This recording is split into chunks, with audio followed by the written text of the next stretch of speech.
Hey everybody, so here are your bell ringer solutions for Wednesday, February 17th. If you had trouble with these, no biggie, this is all review stuff. Just make sure that if after watching this video you still have questions, you give me a call, send me an email, or hop on those office hours so I can help you with the problems that you're having trouble with. If you just totally don't get it, please let me know because we can work through a couple of problems and hopefully get you feeling better about whatever type of skill we're working on that particular problem. So for the first one, we need to find the quotient. We have 27,006 divided by 42. So we're going to need to do some long division. 27,006, and we need to divide that by 42. Okay. Now we haven't done a ton of long division this year, but I know in 5th grade we worked on this a lot. So what you're going to need to do is we need to think of our 42 as we need to round to the nearest thing we can think of. So in my case, I'm going to think of this as a 40, which is basically a 4 and a 0, and I can deal with 4s if I think about powers of 10. So I'm thinking that this is a 4, and look at this as a 27. I know 4 times 7 is 28, which is a little bit more than 27, so I'm going to try 6 times. Let's say maybe go 6 times in here. And then I'm just going to multiply through. So 2 times 6 is, of course, 12. My 2 down, carry my 1 over. 4 times 6 is 24, plus 1 is 25. And this looks pretty good. We just need to make sure we have an answer. We subtract this as less than 42. So I have to steal here, make that a 6, got a 10. So I get 8. 6 minus 5 is 1, and 2 minus 2 is 0. 18 is definitely less than 42, so that is a good one. We can move on by dropping this 0. So now again, I'm going to think of this as a 4, and this is an 18. 4 times 4 is 16, which is pretty close. Let's try that. Again, 4 times 2 is 8. Okay, 4 times 4 is 16. So make sure again that we get a number less than 42. So we steal here. That becomes a 7. That becomes a 10. So 10 minus 8 is 2. 7 minus 6, 1. 1 minus 1 is nothing. We're good to go there. We need to drop this second 0 down as we roll. All right. Actually, no, we're at the 6. Sorry, 126. So I need to figure out how many times 42 can go into 126. Now, 4 times 3 gives me 12, which is really close. It's a little bit more than that. It's a little bit more than 40, but let's see if that works. Let's try 3. 3 times 2 is 6, and 3 times 4 is 12. There we go. Rock and roll. 126 minus 126 is 0. So our answer is 643. So we should have chosen this one right here. There you go with number 1. Let's move on to question number 2.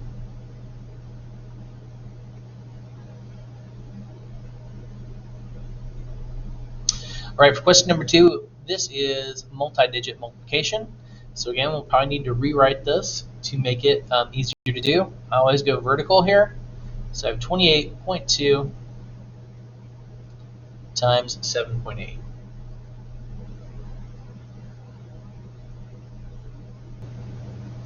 All right, so we're going to take our, we just need to multiply this out. So 8 times 2, we're going to start with our digit over here. Pretend like it's in the ones place. We're not going to worry about these decimal points quite yet. So 8 times 2 is 16. Carry our 1 up. 8 times 8, ooh, 64 plus 1 is 65. So 5 and carry our 6. And 8 times 2 is 16 plus 6 would give us 22. All right, so there's our first step. Next step, because we're going to pretend like the decimal points aren't there, we're going to add a 0 and treat this guy like he's a 78. So 70 would get a 0 at the end here. So then 7 times 2 is 14. Carry the 1 up. 7 times 8 is 56. Plus 1 is 57. Carry our 5. And 7 times 2 is 14. Plus 5 more will give us 19. All right, let's add this up. 6. 4 and 5 makes 9. 7 and 2 makes 9. 2 and 9 make 11. Carry our 1 up. That would give us a 2. And now, because we had 2 two numbers behind or to the right of a decimal point in our question, we're going to add 2 in our answer. So 1, 2, there we go. Should be 219 and 96 hundredths right here. If you have questions on that or don't remember how to do that, want to run a couple more, give me a call in office hours and we can run some of those with you. Because that is a skill we got to have. Even though we use calculators, I know. It's still good to be able to know how to do it on your own. All right, ladies and gents, for this one, what is 38% of 250? Now, I'm going to tell you a couple ways you can do this. You can take 250 and multiply it by 0.38 or 38 hundredths, because 38 hundredths is the same as 38%, because percent is always out of 100. You could also multiply 250 over 1 by 38 over 100, multiply those out and simplify. That would also give you an answer. But ladies and gentlemen, we can also just use common sense. I know that 38%, well, that's about 40%, and that's just less than half of something, right? Because 50% is half. So what's something that's pretty close to half of 250? Well, half of 250 would be 125, and the closest one I see is 95. And 95 is actually the correct answer here. So again, the ways you could do this, you could multiply 250 by 38 100ths, or 0.38. Multiply that out just like we did with our last one.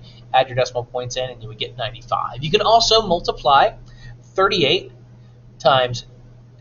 over 1 times 38 over 100, times 250 over 1. If you multiply that out and simplify, you would also get 95. So that would be the answer to number 3. On to the next question, number 4.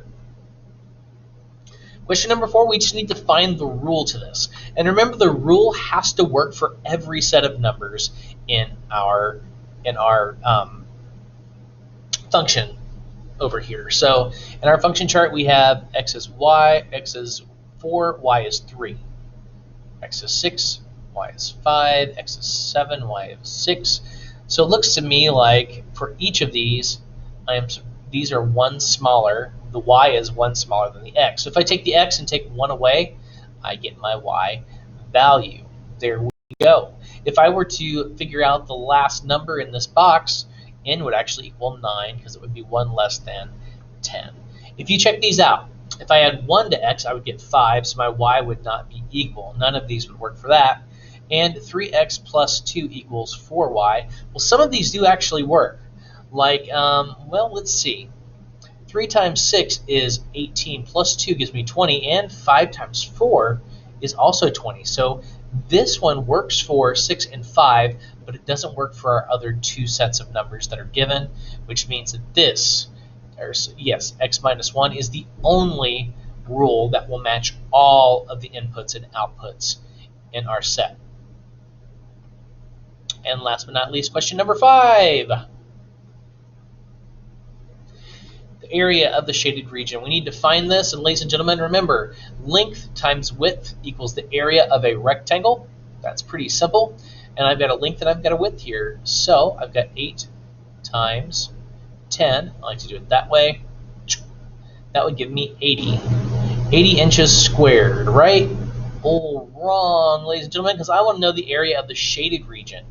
And check this out. We have made a triangle, and triangles are 1/2, if you did not know, of a rectangle. So I want to find 1/2 of this. So I'll take 80 and either divide it by 2 or multiply by 1/2, and I would get 40 inches squared. Should be your answer for that one.